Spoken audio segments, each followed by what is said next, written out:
Hey guys, I read your emails and I want to apologize. No need to apologize, Nate. You've never done anything wrong in your life, and you never will. Well, I know there was a few small mistakes in the intro last week, so I've made some edits and I think this should be our permanent intro from now on. That's incredible. You are so talented. Truly a gifted artist and wonderful friend. That's nice, guys. Thank you. You're listening to the North American Friends Movie Club A show where we talk about films. Movies. and the cinema. Why don't you go ahead and introduce yourself, Kate? Sure thing. I'm Kate. I'm a fighter pilot. I like firing up my jet plane and driving it around like a car, but in the sky. I do loop-de-loops and jitterbugs, and one time I shot a rocket at a boat to see what would happen. Other than that, I'm a pretty normal lady who is a millionaire and also a billionaire. How about you, Brenty? Very impressive, Catherine. My name is Brent. I'm a miserable wretch. I was born a poor little orphan boy in merry old London town. I'm like Oliver Twist, but it's even sadder because I don't like fish, and that's only the kind of food you can get in Europe. I was taught the ways of crime by a fellow named Sneaky Keith, and I spend most of my days picking pockets and snatching jewels off old ladies outside the opera hall. Eventually, I saved up enough to buy a boat, but the first night I had it, some blew it up with a rocket. After that, I cried so hard all my teeth fell out. Ugh. I made new teeth out of broken bits of boat, and that's why my voice sounds like this. Other than that, my life is actually pretty chill. And I'm Nate. Let's start the show.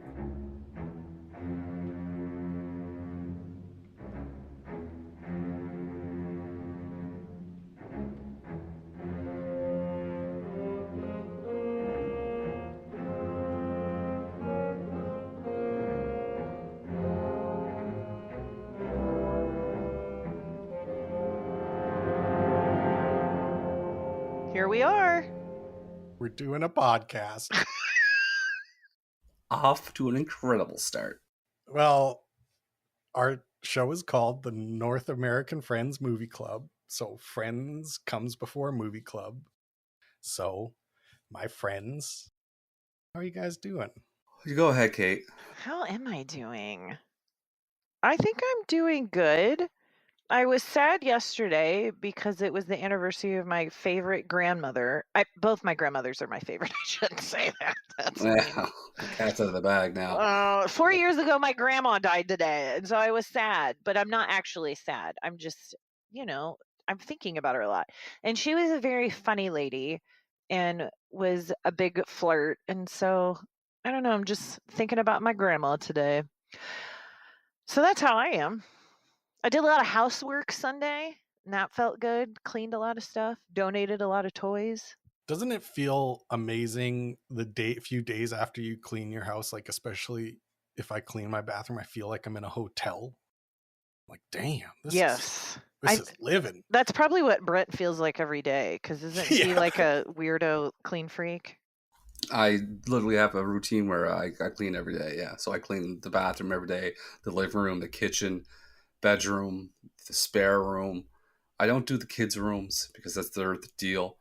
But I fill a bucket with hot water and Lysol and I wipe everything down.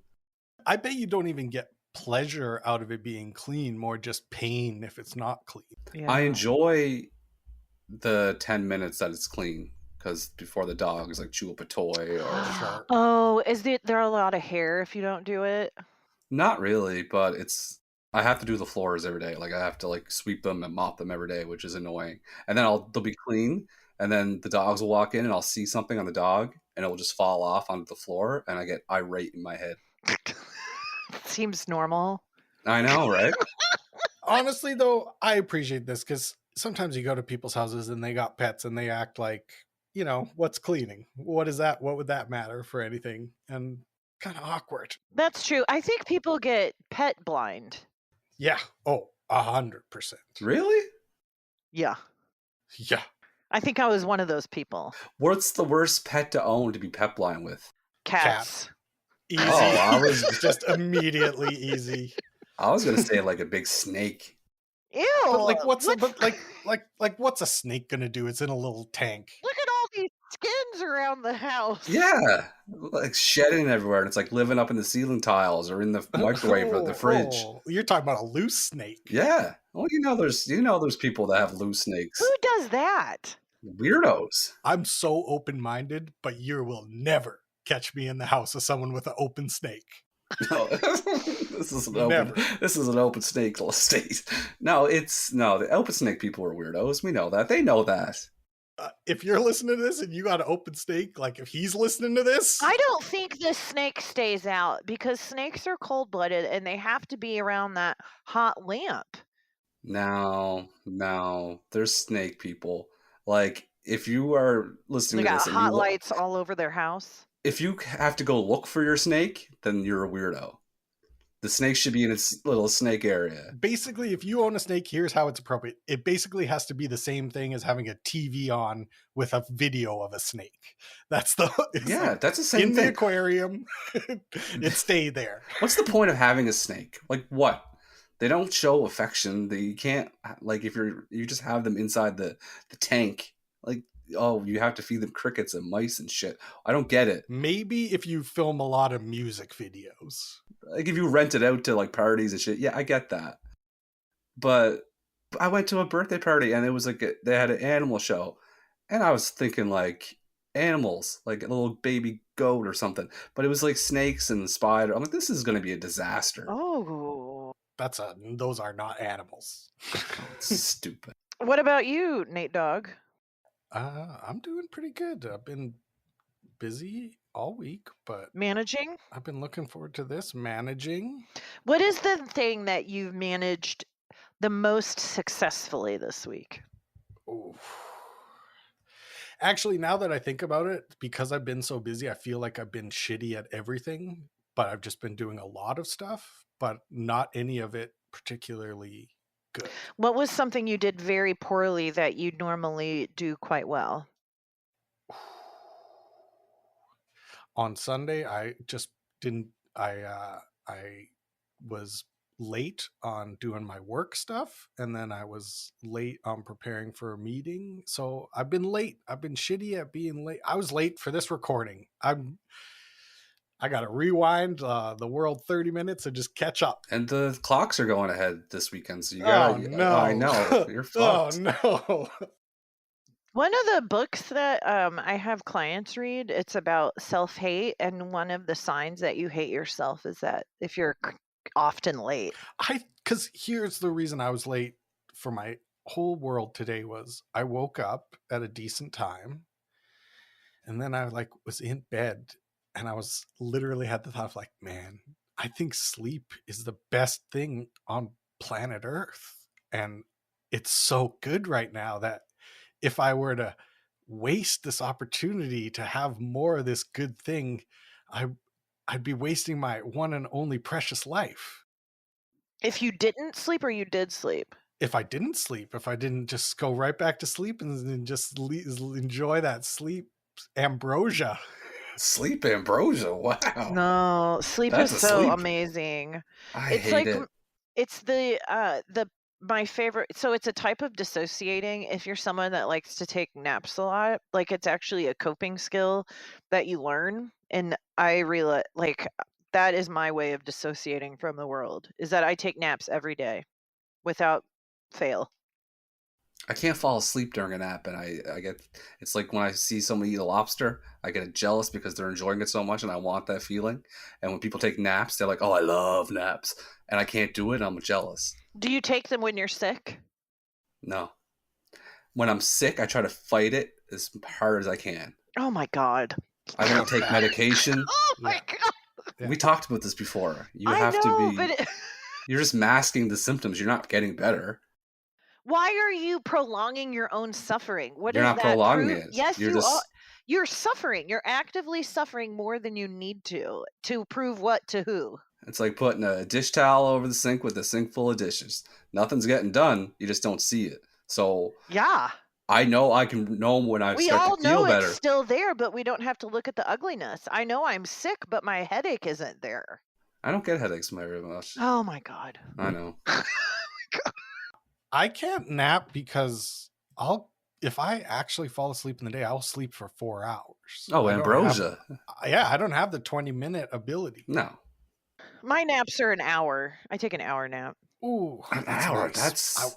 I love it, but I wouldn't be able to get up. I would wake up on a different planet. I do sometimes. Did you guys ever see the marine naps where you lay on on your back and put your feet up on it like a? That couch? works. That works. It's like 8 minutes. It's like that's bullshit. No, it's real. Ah, It's awesome. I think it's. No, I'm not going to. Maybe your military. foot would heal, Brent, if Nah. you took naps. No, because I did sleep a lot when I had the surgery afterwards. Like I lay in bed and nothing. Oh, so you did take naps when you were sick? Well, I was recovering from a major surgery. Yeah. I wasn't sick. That's a distinction. I'm gonna give it to him. Thank you. You're welcome. Anyway. It's time for the final movie of our inaugural month, Marches for Friendship. Our final movie was chosen by Brent. Brent, what movie did you choose? I chose the 1999 film Life, starring Eddie Murphy and Martin Lawrence, which was an oddball, off-the-wall choice for me. It came out of left field. It did. I wasn't going to go with it. It was a last-minute decision. It was a great choice. I had never seen it, just like I had never seen Pick of Destiny. So I was delighted. And this is the reason for our club. Yeah. And I found out Nick, my partner, has seen it like 10 times. Good job, Nick. So he was quoting parts of it while I was watching it for the first time. Interesting. We're going to learn a lot about Nick from what he likes. He didn't like Pick of Destiny, but he watched Life 10 times. Like, okay, all right, okay. That's good. I like that. I'm glad. Just add a data point. Okay. The quoting of the lines when you're watching it, is that a thing you liked or didn't like? He didn't do it too much. But every time I would turn around, like there would be plot points that would happen and I would be surprised and I would turn around and he would be like, you could tell that he was trying to hide his face, like not trying to telegraph what was going to happen next or. Yeah, I'm like that when I watch movies with some people that never saw it and then I know what's going to happen and I'm like trying to like mentally telepathically tell them to pay attention to this part because it's a major plot point. You should just tell them that though, Brent. Just be like, no. Please stop talking. This is a major plot point of this film I've seen. Because then I come off as like, like I'm a movie guy. Well, you're on a movie podcast. No, it'd be bad if anybody thought this guy was a movie guy. We'd be fucked. Yeah, yeah. Well, true. But I think this is a nice segue into my personal favorite segment, which is Kate, what happened in this movie? Oh my gosh, I was just thinking that before we got on. Okay, so there's two main characters, Claude and Ray. Ray played by Eddie Murphy, Claude played by Martin Lawrence. And they're two young fellas in 1932 who Claude is kind of getting his life together and is going to start a job as a bank teller. And Ray is kind of a shifty character, kind of a charlatan, if you will. I will. Streetwise. They end up being charged and incarcerated a murder that they did not commit and placed in the same prison together. The majority of the film takes place in the prison over 4 to 5 decades, where Claude and Ray get into shenanigans and often try to escape. Their relationship develops because prior to this, they were not friends. They just kind of fell into the trouble together. And so the movie, I think, does a nice job of kind of showing the arc of, like, they become a family almost, I would say.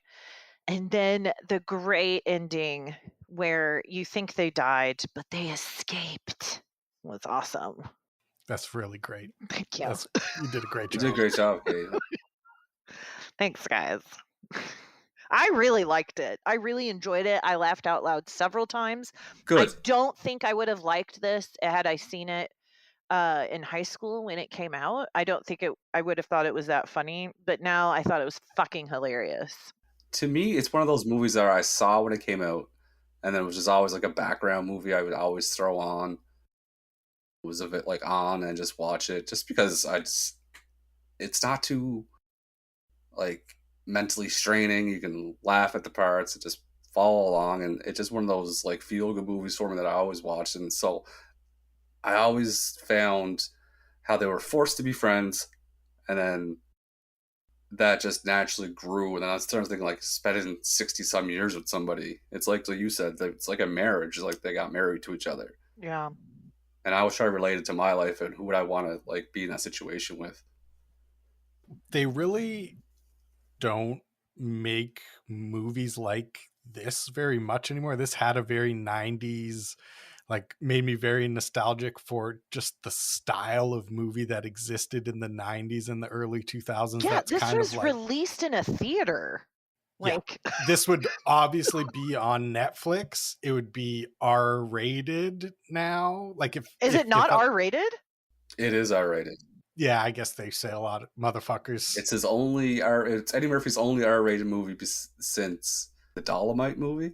Sure. So there was like his, I don't know how far apart, but yeah, that was the only R-rated ones. You know, remember he went on that fucking stretch where he did like a lot of like Norbit and all that bullshit movies. This was right in the beginning of his, like, I think maybe I'll do a crazy amount of movie makeup in every single movie I'm in. Nutty Professor, Norbit,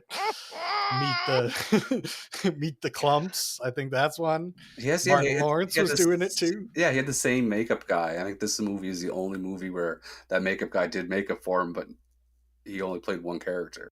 Yeah. And I liked they also wouldn't do this kind of movie makeup anymore. It would be all digital and it would like look all weird. Yeah. But it's more fun to actually. They're better at playing the part when they're in the makeup than when they're like have green dots on their face. I just feel like that's true because you feel like an old man when you got the old man makeup on. So you start being old. It's like why I can't get into like the superhero movies like Avatar and stuff, because it's like I know they're all just acting in front of like a big screen with this funny helmet on with a bunch of dots on them. Yeah, it's not the same. It isn't. You guys sound so old. We are. You guys... It's true. I don't like that I can watch movies at home. I need to drive my car and spend $20. There's something about knowing an actor's actually in like a jail cell doing that scene, or he's in, you know, a field in Mississippi. I like to know the guy is actually bleeding. You know, I'd rather see a puppet. I'd rather see a puppet than a weird computer guy. That just, even though it's fake, we all know it's fake either way. Yeah, I don't care either way. I don't have an opinion about prosthetics versus digital. When I watch this, I know what's on the screen is happening. When I'm watching Thor, I don't know who's what's happening. Why? Why don't you know what's happening? Because you're not thinking, you're not being present, and you're thinking about how they made the movie. I'm just thinking like, there's no heart to it. There's no soul to it. Mark Ruffalo turns into the Hulk, and I get so mad because it's not actually happening. How do you act with that? No one's a good actor anymore, is what I'm saying. How dare you disparage Mark Ruffalo? Computers can make people do anything. You know who was a great actor in this movie, but I should probably hold on to it. Who? Well, you got to save it for your Olympic oh my God, medal I ceremony. can't wait to talk about it. But what we can start talking about is what parts of this movie did you guys like?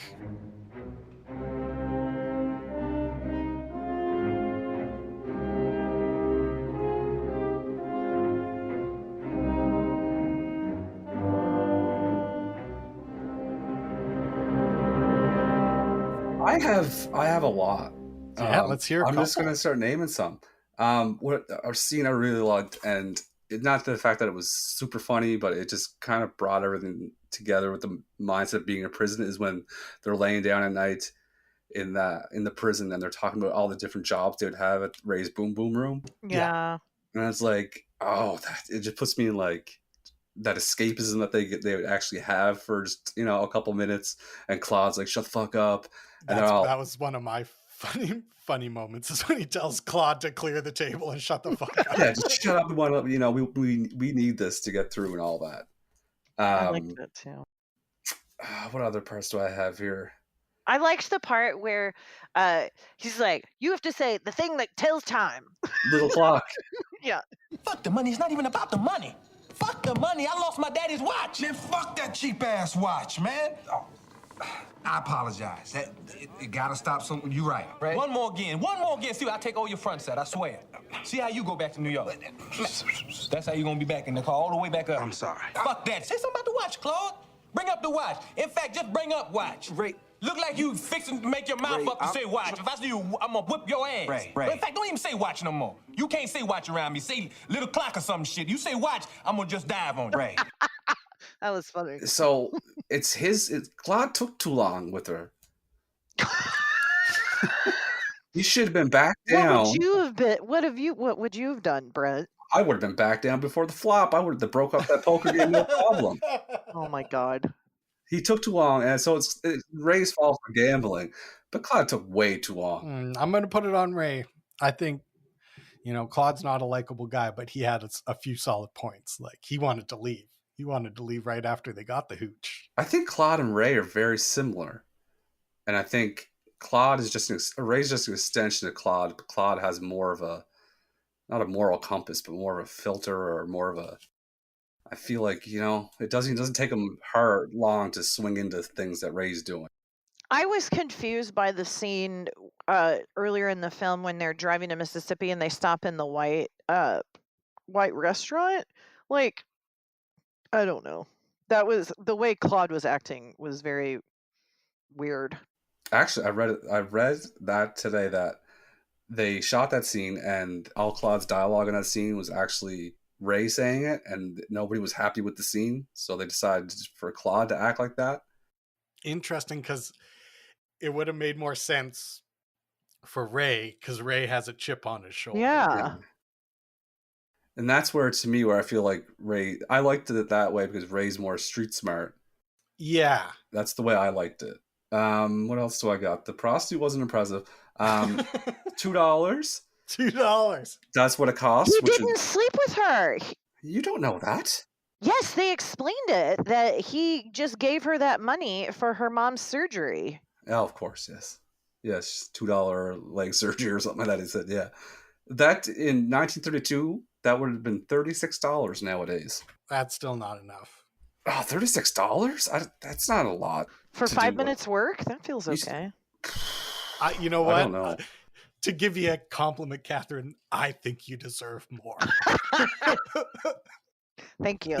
Yeah, you're welcome. Thank you. That's for 5 minutes work, though. That's not a half hour. That's a, I got another thing I want to talk about is Biscuit. Yeah.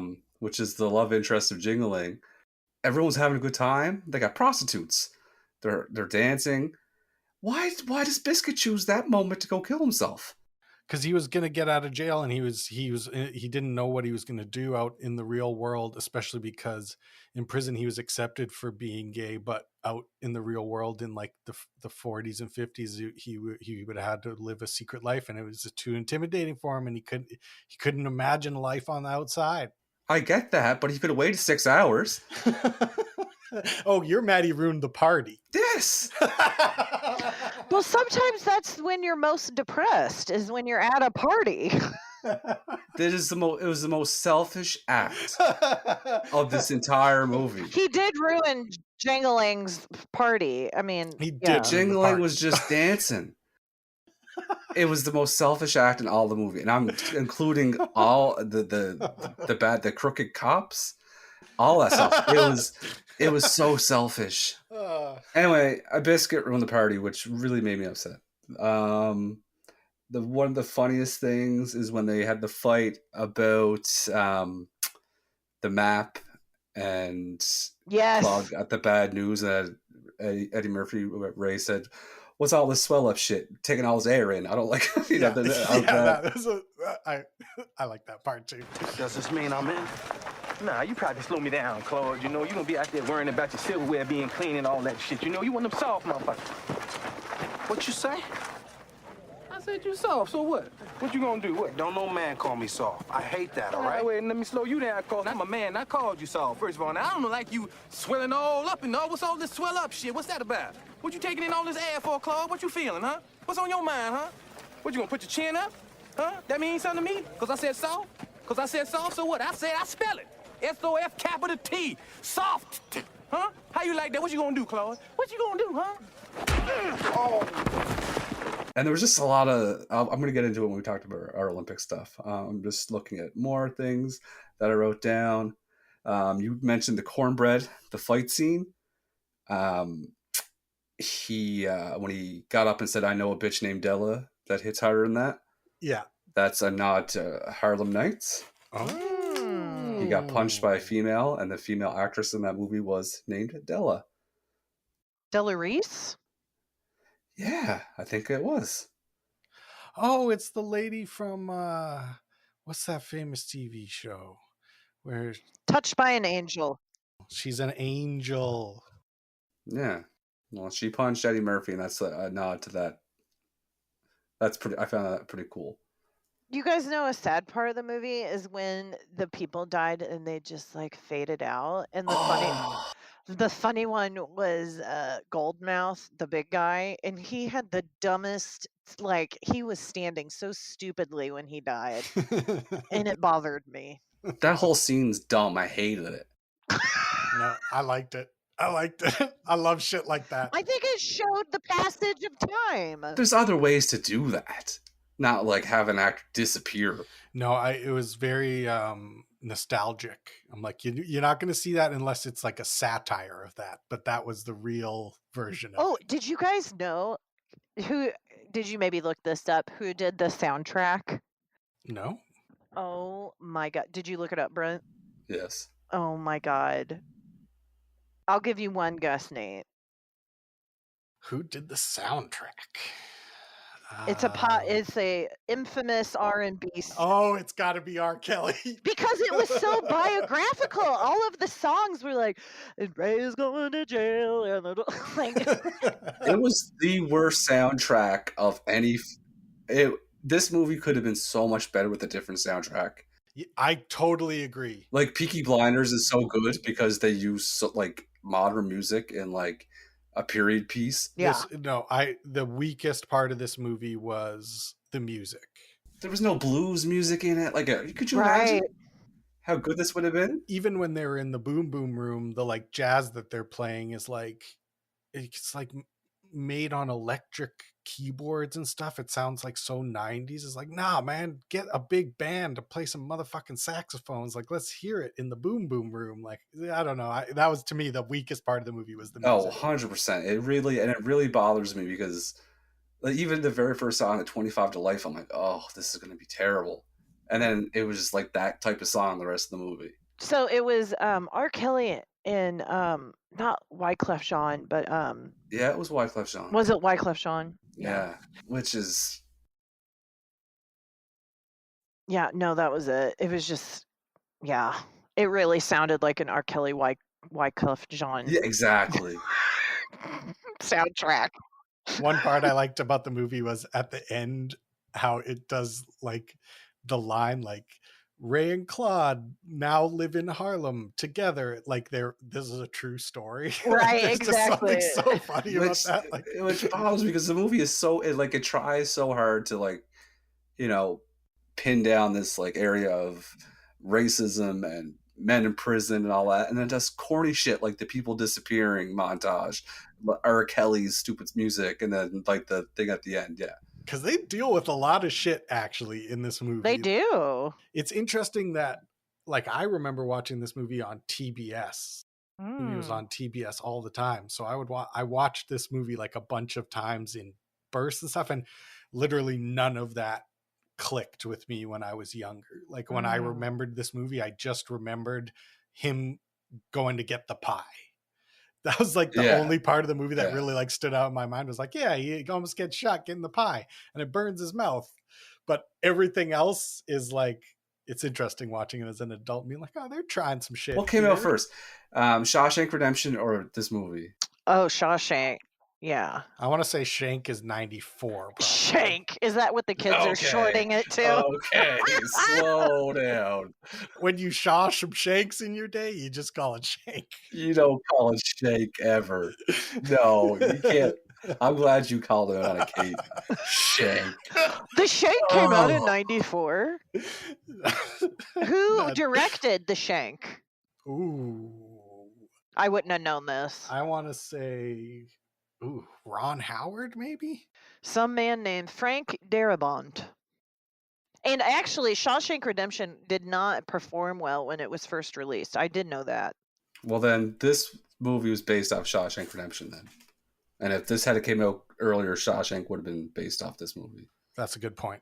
It did share some themes, and I don't know if those are always universal themes with any kind of like incarceration film, or if, they were kind of being inspired by that. Like, this movie is actually a lot more serious. It's funny. It's like Shawshank is just a pure drama, but this is actually more, there's more heavy themes in this one than in Shawshank to me. More heavy things that are lightly grazed upon. Yeah. Absolutely. They didn't talk about gay stuff at all in Shank. In Shank, yeah. And Shank has like such a happy ending in a way. Like, this one actually, the ending is pretty sad if you really think about it. It's like, man, they were like locked up for fucking 60 years. Like, They killed Ned Beatty. Who's Ned Beatty?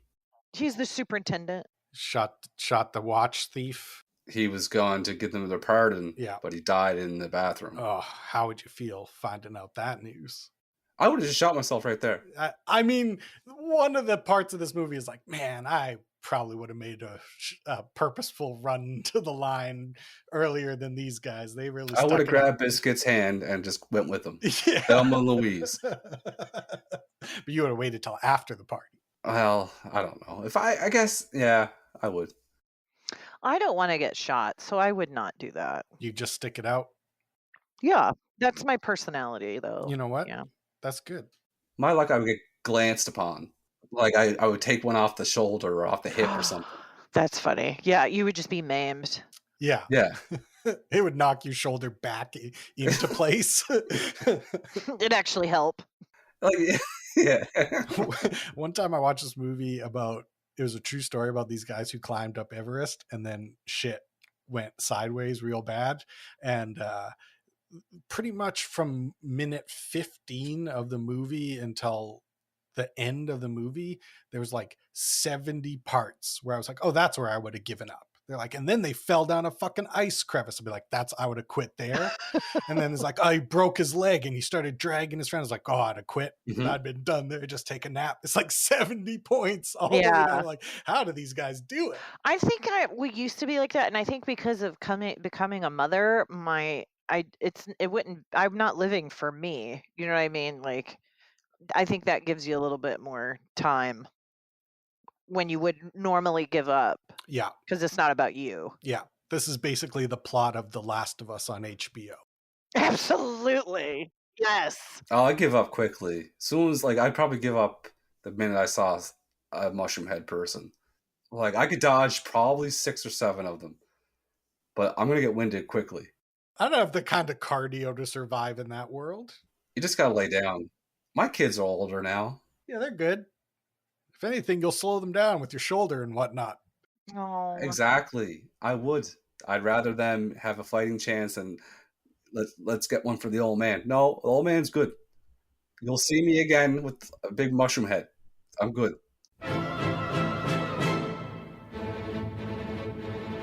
My bronze medal is being awarded to Mr. Ned Beatty. He plays a very sweet man.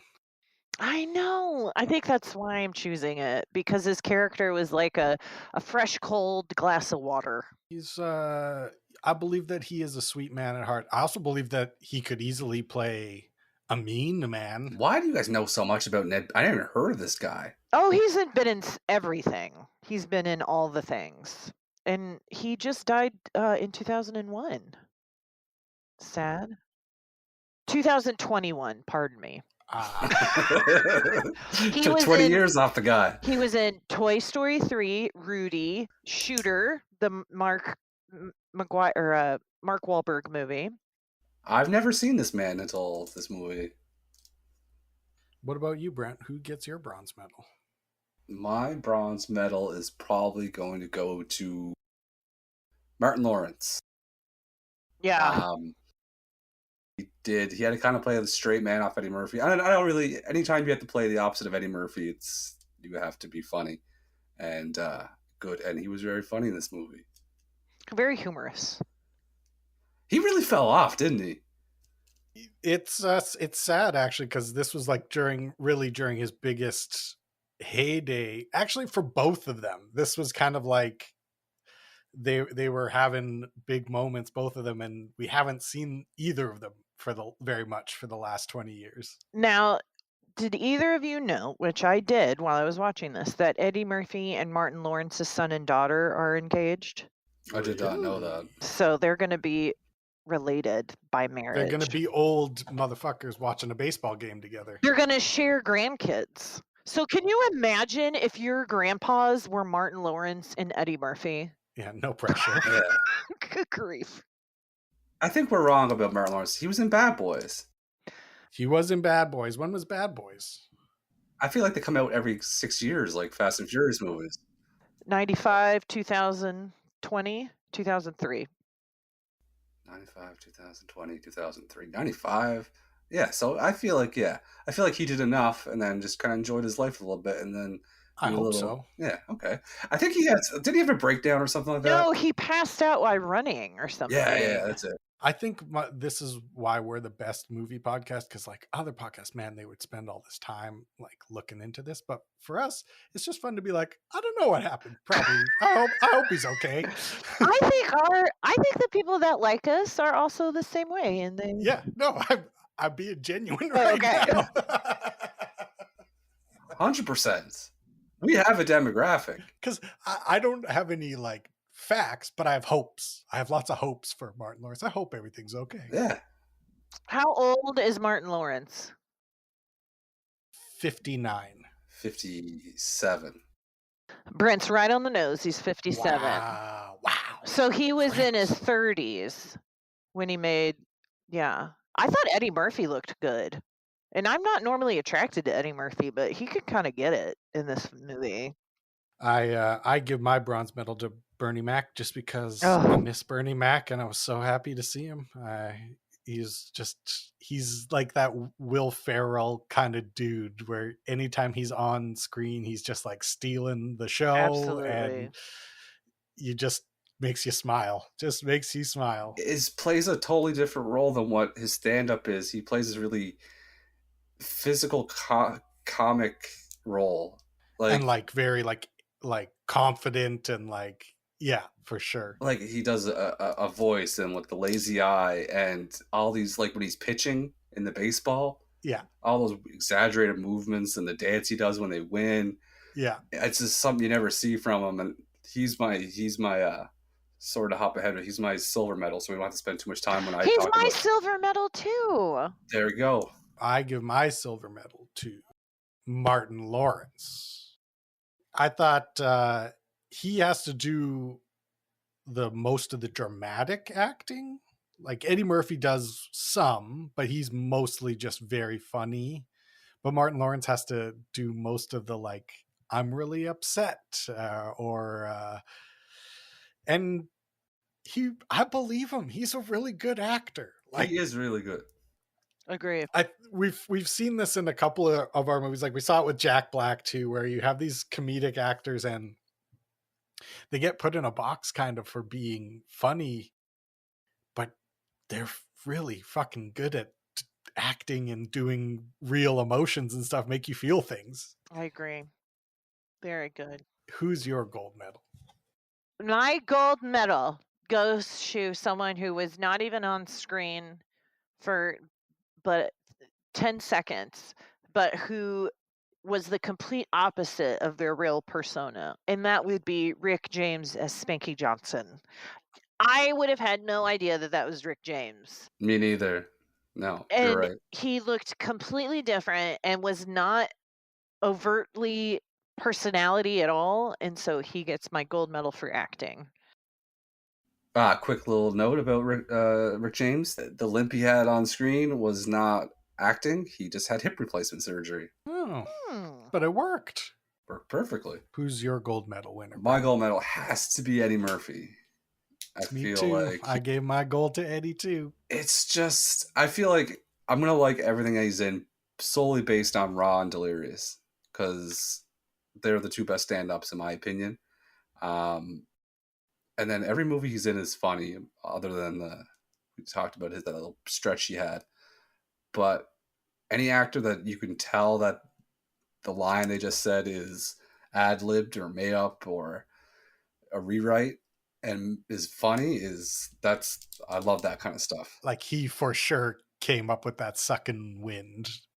Oh yeah, when you're swelling all up and stuff like that. Yeah, that's for sure. And he's just so charismatic. Like this movie reminded me, I'm like, oh man, why the fuck hasn't this guy been in a movie every single year since 1999? This is crazy. Like he's just a naturally funny person. And like there's a scene where he's talking to the baseball scout, and the baseball scout says, "Oh, this is good hooch," and they start talking about "Can't Get Right," and then the guy stands up and he's like, "Well, I gotta get on the road now, guys," and he puts the bottle in his pocket, gets in the car, and it's a real serious moment, like, "Hey, make sure you put a good word in for us."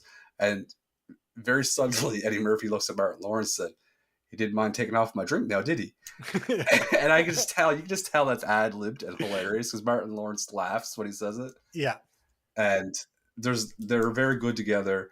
And there was a scene where they're standing on top of the bottles, and Martin Lawrence says, "My toe got stuck in the bottle." Yeah. That actually happened, and Eddie Murphy breaks character, and they kept it in the movie. Yeah. I love that stuff. I liked during the credits when they showed the sort of outtake shots and Bernie Mac gets everyone in the whole kitchen to laugh. You fuck around with me, it's gonna be consequences and repercussions. What repercussions?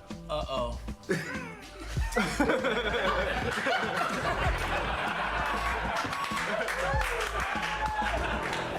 Yeah. I didn't see the outtakes. Yeah, the outtakes are great. Oh, I'll have to Google them. Are they on? They're on. I watched this on Netflix. Me too. Yeah, they're at the end of Netflix. What a pleasure, just surprised to find it on Netflix. I know. I know. Do we have a quiz? Ah, we have a quiz. Ooh, doggy.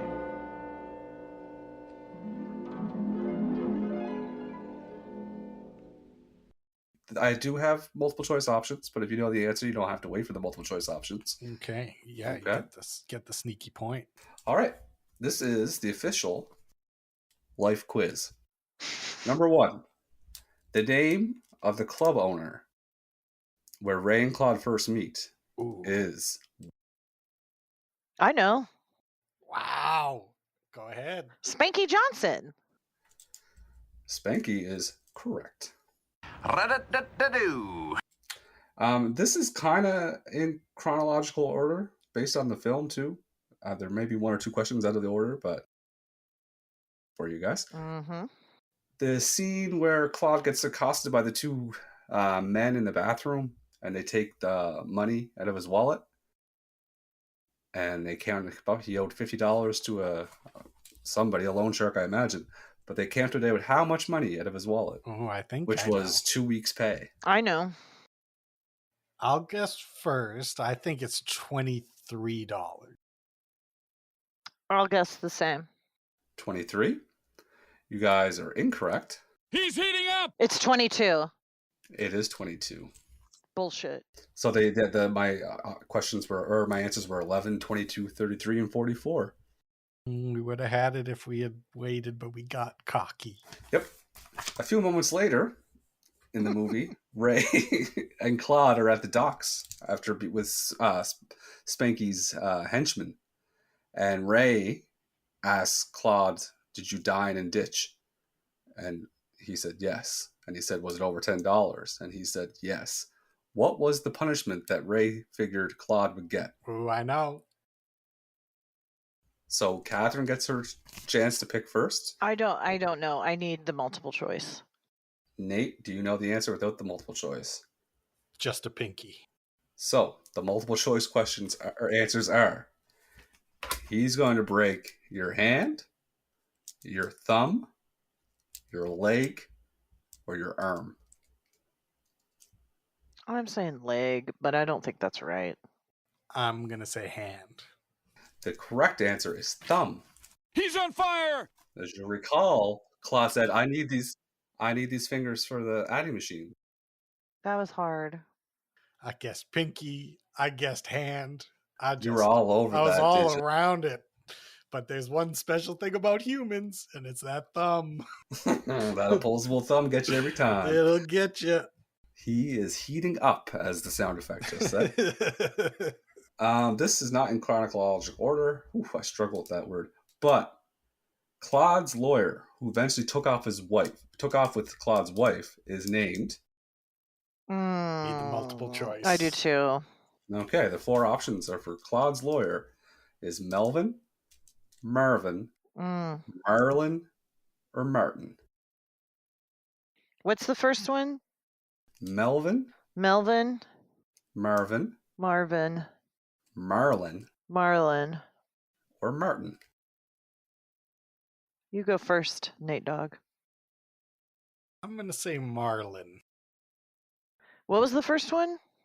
Melvin? It's Melvin.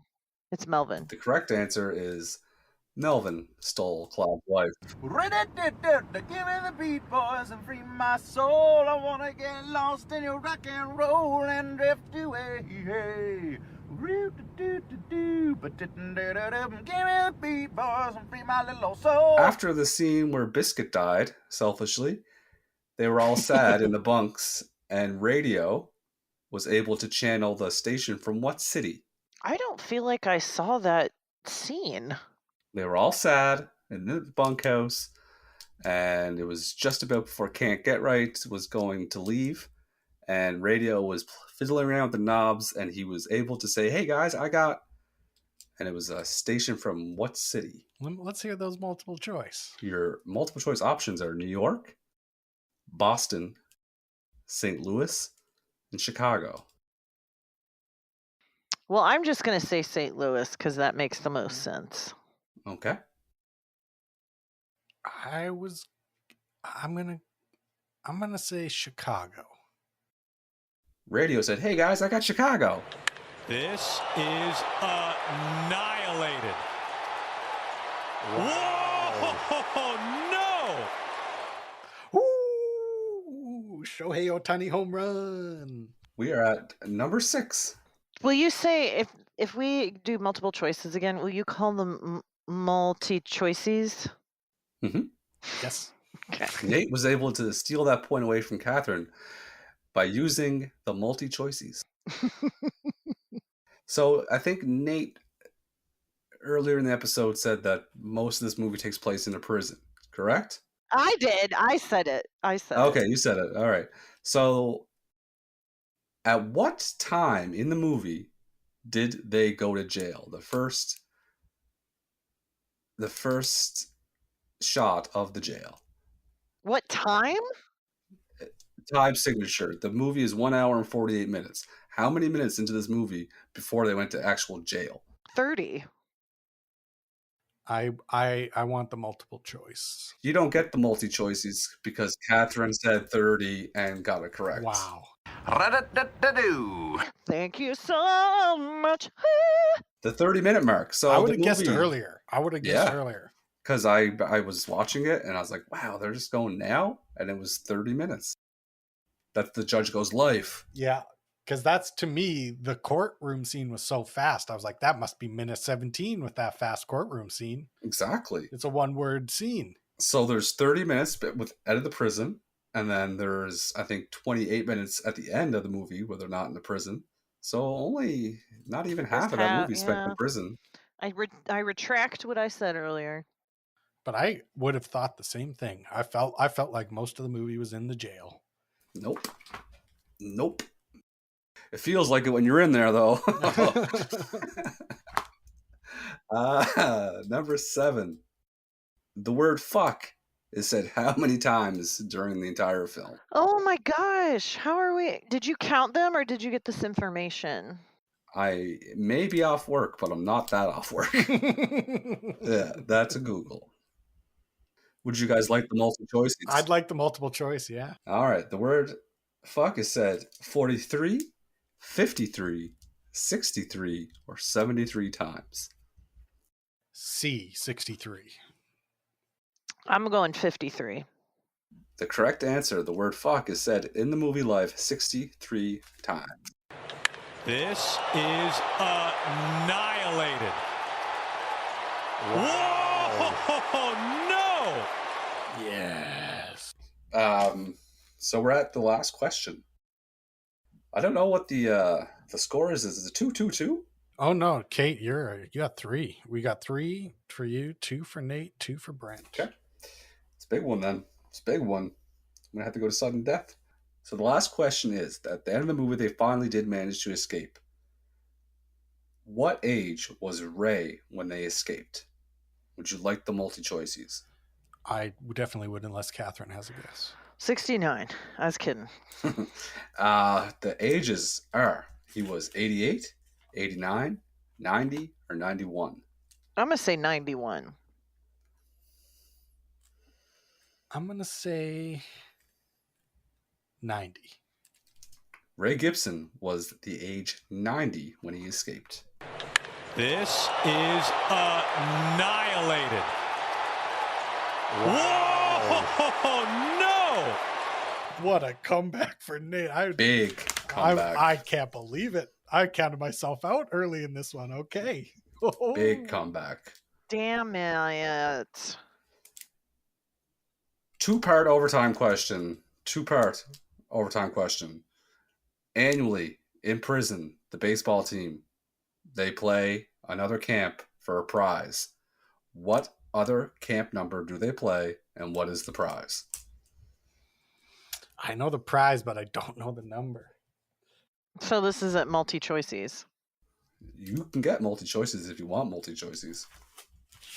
Would you like multi-choices? I do. The camp they play every year that wins the prize is Camp 6, Camp 8, Camp 10, Camp 12. I'm going to guess. Do you want to go first, or would you like me to go first, Catherine? No, go right ahead. I'm going to guess 12. Camp 6. Camp 8 plays Camp 12 every year. This is annihilated. Whoa! No! Shut up! And I know the prize is a pig. It's a pig roast. Catherine, you had it. This is like a failed escape attempt with Roy and Claude. I don't even have the words to describe what I'm feeling right now. Nate comes out of nowhere. I feel like I've let down all of women everywhere. Whew. Nate, you won. Congratulations. You guys, if people like this movie, what movie should they watch next? They should watch Harlem Nights. It's basically the same movie. That's got Richard Pryor, too. Yeah. It's basically the same thing. I don't know because I've only watched this once. So I have a few suggestions. The first one that came to mind was my favorite Eddie Murphy movie. Actually, there's a lot of great Eddie Murphy movies. Trading Spaces, for sure. Is great. Yes. And then Bowfinger is also, if you haven't seen Bowfinger, that's probably the funniest Eddie Murphy performance to me. I love that movie. Those are good, Rex. I think people would like the Shank. Oh, people would love The Shank. If you like guys in prison, you'll love The Shank. Yeah, that's like, if you were feeling this movie, just wait till you see The Shank. Have you guys heard of the Grimile? The Grimile? We call, in Canada, it's the green 2.2 kilometers. The green 2.2 kilometers. That's our version of it. Oh, that's funny. That's good. Do you have a suggestion, Brent? Harlem Nights was my suggestion, legit. Oh, yeah. Because it's Yeah. basically the same kind of like ensemble cast, funny Eddie Murphy movie with serious undertones. To go back to what Brent talking about the makeup in the movie, this movie received an Oscar nomination for best makeup. They look great. I believe they were old as fuck when they were old. Yeah. Are we gonna give them a score or no? It's okay not Oh, to. yeah, we got to.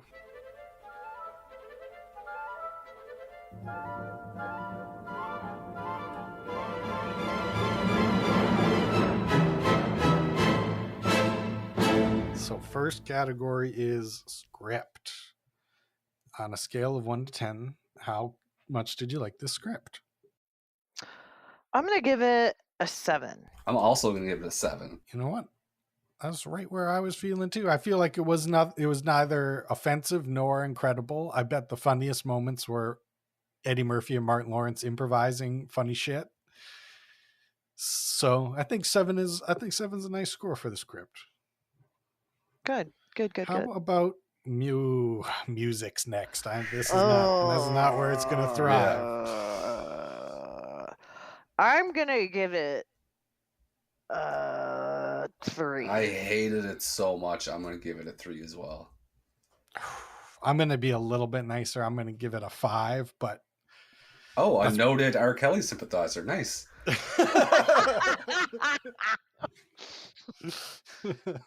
You guys just don't understand him. It's pressure. It's show business. It's a lot of pressure. What's 3 and 3 and 5 divided That's by 8 plus 3? 5 is 13 divided by 3 is 4.2 maybe? Ooh, 4.3? You nailed it. 4.3. Rough. We'll get you guys on the math. 4.3 is gonna break. I didn't pick this movie because it's like one of the best movies of all time. No, Britt, this was a great choice. This was just a good friendship, like different kind of spin on it. You know what? I'm having a flashback. I bet how well this fits into the theme was the category that I forgot last week and replaced with acting. So we're going to do that. Let's switch it up. Yeah, we're going to switch. It's better. It's a much better category. I'm going to fix we kind of did acting with the gold medals, you know, we kind of go over that. Okay. Art direction. So that's, you know, all the sets, all the costumes, the props. I liked it. Me too. I'm going to give it an 8. I'm going to give it a 9. You could tell there was no CGI. I loved all the prisons outfits, the hats. Sure. I loved all the hats. They were dirty. The dirt was well placed. It felt really dirty. They had really dirty prison Everybody costumes. felt dirty the whole movie. That's what I liked. Yes, it smelled. And there was no shots with people's shirts off for no reason. It was just everyone was dirty. No nips. No nips. You know what? I'm with you. I'm giving this a 9. I loved it. Everything was good. So 9 plus 9 plus 8. I didn't like the way the old guy held the cigarette between the middle finger. Ooh, I noticed and the that ring too. Finger. That's weird. I noticed that too, but I thought it was pretty fucking cool. That's pretty cool. Yeah. I was gonna give it a 10, but he gets 9 for the cigarette placement. What's 8 plus 9 divided by 3? 8.6. Did you do that on a calculator? My fingers can't move that fast. It's just the old Brent brain. It's the old brain calculator. The best calculator of all, one would say. Divided by 3. 8.6 is right. Yeah. Yeah, I know. Now this one's a little tricky because the first two movies were obviously comedies. This I would call this could be a period comedy. This could be a comedy drama. That's what it's in Wikipedia. It's an American buddy comedy drama. We are a movie podcast. We could say it's a dramedy. It's a drom-com? It's a drom-com. Drom-com, I love it. It's a drom-com. Yeah, this is a drom-com. So it's not just how funny is this, how dramatic it is. How do you feel about the Dramaticon here? I'm not really sure about what the question is. But I laughed out loud several times, and I almost cried once, so I'm going to give it a 9. Wow. We have Martin Lawrence, Eddie Murphy, Bernie Mac, heavy hitters in the comedy world. So the comedy's up there. We got systemic racism. We have misfortune of just being innocent and thrown in jail. We got gay guys getting shot across the gun line, ruining parties. The drama, Ruining parties. the drama is there. If it hits, It's high. Now, is it heavy-handed the way they treated all these issues? Of course. There's only so much you can do in an hour and 48 minutes. They touched on them. I just wanted to say heavy-handed. Yeah, you're right. What's your score? Oh, 9. Okay. I'm going to give it a 9 too. I think it fulfills both. You know, it was a little heavy-handed to invent a phrase, but you know, you got those heavy hands. You're not delicate and handling everything properly. What if your hands were heavy? That would suck. But you think you could hit stuff real good. You'd have to like use your momentum to slap someone. Like And you're drive. talking some real heavy boys. Like picture driving, you can make a turn and you just end up on the sidewalk. Hand comedy is very funny, I think. What's very funny? Hand comedy. I don't even know what it means. I know what it means. I can't explain know it. that. though. You're actually just imagining someone with really heavy hands and you don't know what to do with them and he's swinging them all around. Kate lost it during the Simpsons episode with the guy with the really big hands. Yeah. My brother-in-law does this funny thing where he acts like his hands are dog paws and he like tries to do things with them, and it's really funny. Yeah, that's good. That's good hand comedy. Hand comedy. Yeah. I'm a hand comic. The final category is how well does this movie fit into our theme of friendship? Oh man, I'm giving this a solid 10 on that one. Oh, you have to give it a 10. They went through prison together for 40 years. If that's not friendship. 60. 60. And then moved in together in Harlem. And they didn't talk to each other for a couple of years. Yeah, that's friendship. That's legit. Yeah. That was a heavy-handed scene, but Shut up. it was. No, it wasn't. It wasn't played. It just. They were fumbled. standing on bottles. That's what I didn't understand. Is that very challenging? Like, that doesn't seem that torturous. It seems like it would be hard. Yes. Now's the real math test, Brent. I have my calculator. Okay. 7 plus 4.3 plus 8.6 plus 9 plus 10. Is 38.9. 38.9. Not bad. It's the music. This would have had a great score if it had a great score. Oh, that was good. We are a movie podcast. 38.9. So Tenacious D got 42.7. So we scored that a little bit higher. Mm-hmm. And then I don't remember what Hot Rod got. I'll totally smoothly enter in me saying the score right now in a way that nobody would be able to tell the difference. 41.2. Hot Rod got. Yeah, that's what I'm gonna do.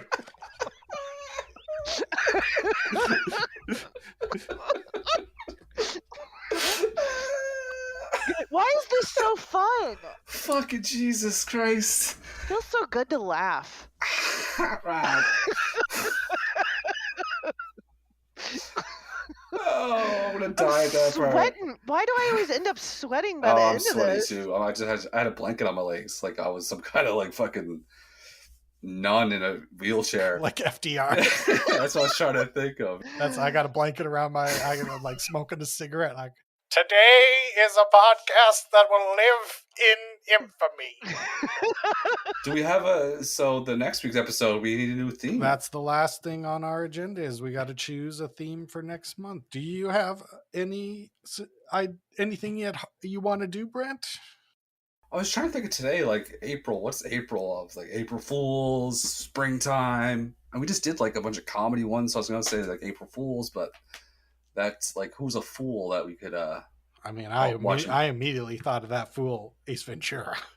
I thought Jim Carrey too. I thought of Steve Martin. I think we should do April Fools. I think we could come up with some fool movies. Bunch of fools. Okay. Straight up fools. April Fools. That will be our theme. I know what I'm going to choose. Oh, if you know it, how about you go first then if you know what you're going to choose? My choice for April's theme of April Fools is the comedy classic starring the comedy icon, The Jerk, starring Steve Martin. Oh, we're going to the cinema, folks. It is humorous. We'll see about that. Don't give anything away. Do you not like Steve Martin, though, Brent? I don't want to hear you dog on Steve Martin for 2 hours. We'll see when I see the Oh, my Jerk. God. If he lives up to the title. Oh, my God. I'm going in with open eyes and an open heart. That's all I can do. Okay. This will be one of the older films we've seen. This was in 1979. I don't even think they used any colors on this movie. No CGI in this one. Cool. All right. Well, I guess we'll see you next week for the beginning of our April Fools theme month, starting with Steve Martin's The Jerk. Huzzah. Say goodnight, Kate. Good night, Kate. Good night, Kate. In the history of motion pictures, only a select few performers have become immortalized by the roles they have portrayed. Consider the Vamp, the Champ, the Tramp. And now the most perfect casting of all, Steve Martin, The Jerk. It was never easy for me. I was born a poor black child. Meet Nathan Johnson. He's poor. You mean I'm gonna stay this color? And he's eager. This is the kind of music that tells me to go out there and be somebody! But Nathan... Let him go. I know you belong. But despite life's cruel twists of fate, What do you think I am, some kind of a jerk or something? That's why I'm spearheading the $10 million class action suit against Mr. Johnson as irresponsible selling of a product he didn't even test on prisoners. no matter how hot the action or how great the odds, he proved himself an inspiration to jerks everywhere. I'm gonna buy you a diamond so big, it's gonna make you puke. Steve Martin. See that? Be somebody. He may not be perfect, but he's the only jerk we've got. Steve Martin, the jerk. Yellow. The jerk. That's right. Steve Martin. Can you tell the difference? I am not a bum. I'm a jerk. I got a good base. I'd be up there for hours. Brent carries all his weight in his feet. Yeah. He's gained some weight and his shoe size goes up. Yeah, that's a funny concept. So far we come up with a hand comic, and now we're working on feet comic.